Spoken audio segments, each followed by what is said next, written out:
Hello everyone, this is Monica Sharma. Welcome back to our channel. Today we will discuss the form of business organization. So, form of business organization क्या बताता है कि when someone plans to start or expand a business, an important decision is to be taken regarding the choice of the form of business organization. कि कोई भी person अगर business को start करने का प्लान बना रहा है या बिज़नेस को एक्सपेंड करने का मीन्स बढ़ाने का प्लान करता है तो इम्पोर्टेंट डिसीजन लिया जाता है कि what will be the form of business organisation, कि बिजनेस ऑर्गेनाइजेशन की क्या फॉर्म होगी, किस फॉर्म में बिजनेस ऑर्गेनाइजेशन को वो सेटअप करेगा या रन करेगा. So basically here the forms of business organization is divided into 5 categories. First one, sole proprietorship.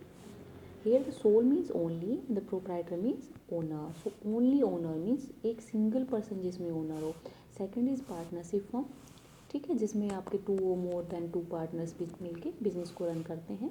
Third आता है हिंदू अनडिवाइडेड फैमिली, जिसमें एक पूरी हिंदू फैमिली जो होती है, मेन आपका एक जो लीडर होता है, सबसे घर का जो मुखिया होता है, वो आपका क्या होता है, मेन बिजनेस को कंट्रोल करता है, मैनेज करता है. बाकी सारे पर्सनस भी उसमें मेंबर्स होते हैं. फोर्थ होता है आपकी कोऑपरेटिव सोसाइटीज़. नेक्स्ट आपके जो लास्ट है joint stock company, means company की फॉर्म में अगर आप बिजनेस ऑर्गेनाइजेशन को रन करना चाहते हैं. तो आज हम सिर्फ डिस्कस करेंगे sole proprietorship. So basically sole proprietorship सबसे पॉपुलर बिजनेस ऑर्गेनाइजेशन की फॉर्म माना जाता है. इसका मतलब होता है business which is own, managed and controlled by a single individual.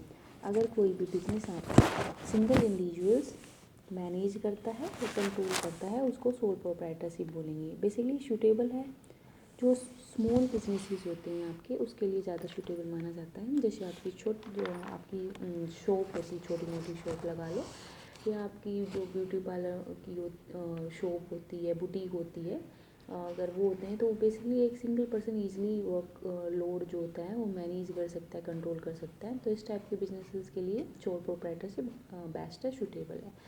So features क्या है, so come to the features of sole proprietorship. First one is individual ownership.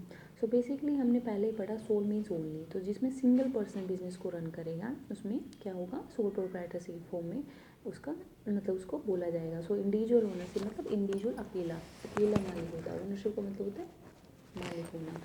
So one man control, ये बेसिकली सिंपल सी बात है, एक अगर person run कर रहा है तो उसको कंट्रोल भी एक पर्सन करेगा, तो वन मैन कंट्रोल होगा. No separate legal entity. देखिए जब हम कंपनी की बात करते हैं तो कंपनी क्या होती है, कंपनी अलग होती है, कंपनी का ओनर अलग होता है बुक में, मतलब बोथ है सेपरेट एंटिटी, दोनों की सेपरेट एंटिटी होती है. लेकिन अगर सोल प्रोप्राइटरशिप की बात करते हैं तो उसमें कोई लीगल एंटिटी सेपरेट नहीं होती, सेम होती है.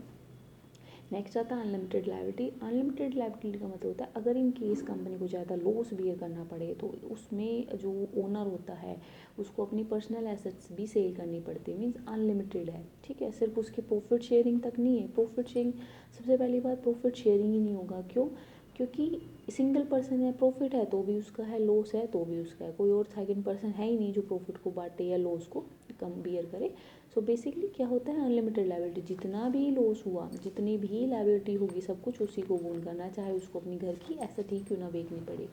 नो प्रॉफिट शेयरिंग, ऊपर वाले पॉइंट में क्लियर हुआ. Small scale, basically it is most suitable for small scale businesses. No legal formalities, जिसको सेटअप करने के लिए भी कोई लीगल फॉर्मेलिटीज़ सेटअप नहीं करनी पड़ती, ईजिली वो सेटअप हो सकता है, ईजिली वो डिजोल्व हो सकता है.